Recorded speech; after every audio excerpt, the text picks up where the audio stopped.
to our book launch. My name is Jeffrey Cohen, and along with Ibrahim Sirkeci, we have published the COVID-19 and Migration, Understanding the Pandemic and Human Mobility.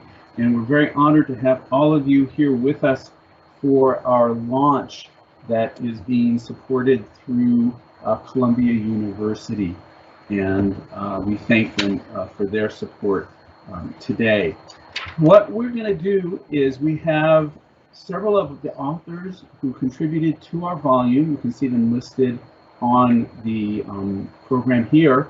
And we're going to ask the authors to make short statements. And I just want to take a moment to introduce everyone and say just a little bit about the folks who are with us.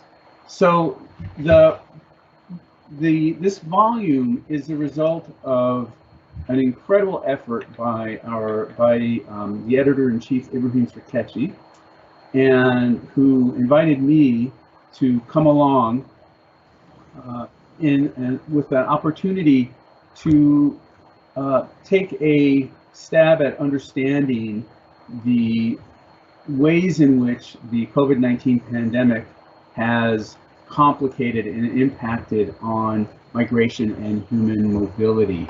And just as the pandemic has disrupted nearly every domain of life, migration is certainly not an exception. So what we're going to do today is ask several of our authors to present briefly on the work that they did as part of this volume. We're hoping that you'll get a taste of what we're all writing on, that'll encourage you to find the book, pick up a copy, give it a read, and as you engage with it, potentially engaging with us as authors. We're always really excited to talk about our work, and also as you're working on your own research with issues of migration and COVID-19, please do keep in mind that our press, Transnational Press London, has several different journals, Migration Letters, Remittances Review, that are available, and we would be honored to have submissions. So let me introduce you to the people who are here as we all share our efforts to understand the complex links between the pandemic and human mobility. Ibrahim Sirkeci, who is the editor-in-chief of Transnational Press, isn't with us today in person. He's not feeling particularly well. He does not have COVID, which is a good thing. He's just a little under the weather. But he's a professor at Regent's University. He is the editor-in-chief of Transnational Press, and he is the leader and chair of the Migration Conferences. These are a series of conferences that we have every summer, and we encourage all of you to join us. You can find out more information at the main website for Transnational Press on that conference. Myself, I'm Jeffrey Cohen. I'm a professor of anthropology at The Ohio State University in Columbus, Ohio. Ibrahim and I have worked together for, I think, over 15 years now. And it's been one of the most wonderful opportunities for me being able to work with him. And through that effort, I've gotten to know many of the authors we have, including Philip Martin, who is Emeritus Professor of Ag Economics at UC Davis and also a co-chair of the Migration Conferences. And he will join us, as will Monet Zard and Lin-San Lau, both of the Columbia University Mailman School of Public Health in the program in Forced Migration and Health. Daniel Naujoks, who's the Director of International Organization and UN Studies Specialization in the School of International and Public Affairs at Columbia University, is also with us, as is Sadana Manik, who's a professor in geography and education at the University of KwaZulu Natal in South Africa, and Melissa Siegel, who's a professor of migration studies at Maastricht University, and Ram Baget, who is professor and head of the Department of Migration and Urban Studies and the International Institute for Population in Mumbai, India. So I want to welcome our presenters, and I'd like to ask all of you to briefly, in about 5 minutes, just give our audience a sense of the project that you put together as part of this book. And I guess our first speaker will be Philip Martin.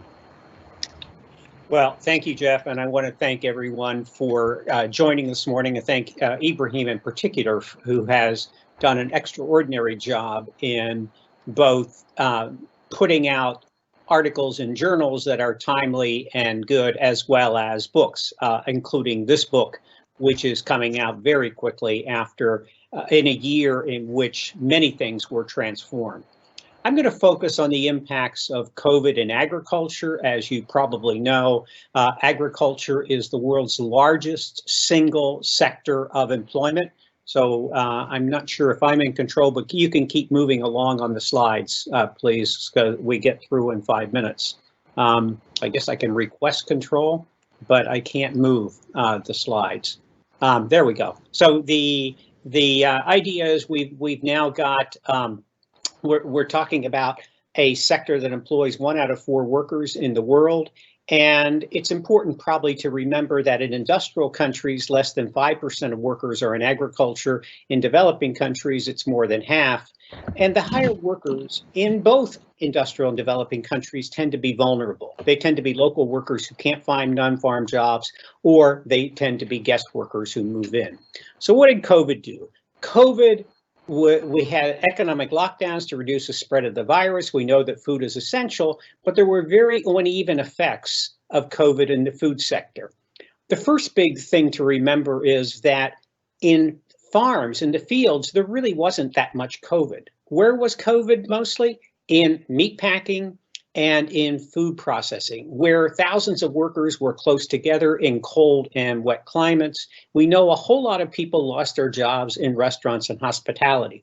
So one big question was, could you shift workers within the food system? Could you move restaurant workers into farm workers? The answer is no. In Europe and North America, there were efforts to get unemployed people to do farm work. By and large, they failed. And instead, in a country like the United States, actually the number of legal guest workers went up, not down. So what's the long run impact of COVID? It's going to accelerate trends that were already underway. And what are those trends? In rich countries, it's labor saving mechanization, it's more guest workers, and it's more imports. And if we go to the next one, since I don't have control, you will see some pictures of these things. So the big thing to remember is, with people making fewer trips to the supermarket, they bought less fresh produce and more pasta. And so next one is we shipped roughly the same amounts of fruits and vegetables in 2020 as in 2019 in the US, and this is also true broadly in Western Europe. Next one. But what happened was that farmers often got lower prices. Who are the workers? Well, now we'll focus on the United States. In the United States, the workers, the hired workers, are aging. They're still largely unauthorized. They're settled with families. Next one.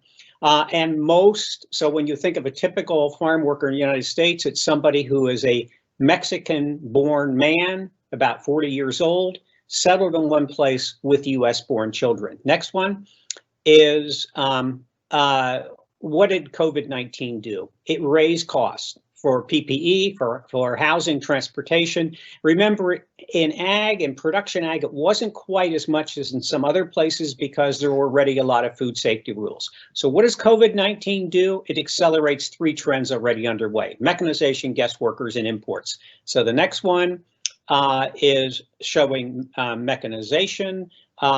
Basically, the whole history of humankind is agricultural productivity increasing as we've replaced people with machines. We've mechanized a whole lot of things, and if you keep going, you'll know that the difference between agriculture and other things like military is, in the military, you want performance of the robot, and you don't worry about costs. Spends $10 million, save a soldier. In agriculture, it's all about cost. You don't have to get all those apples off the tree, but you've got to have a machine that's cheap and durable. Next one is the H2a program, which increased in 2020 to the surprise of many people. So now about 10% of the jobs in U.S. crop agriculture are filled by legal guest workers. And finally, the next is that we're importing more fresh fruits and vegetables. So this is true in Europe as well. In the United States, about over half of fresh fruit, a third of fresh vegetables are imported. Mexico's the source of half of those fruit imports and 3/4 of the vegetable imports. Next one is that what does Mexico import? Well, over half the tomatoes, 80% of the avocados, a lot of the berries that Americans eat are imported from Mexico. Next one is, and in 1990, when Mexican President Salinas said, Mexico can send to the US tomato pickers or tomatoes. Actually, what happened is Mexico sent both. They sent both tomatoes and tomato pickers, but now Mexico is the world's largest tomato exporter.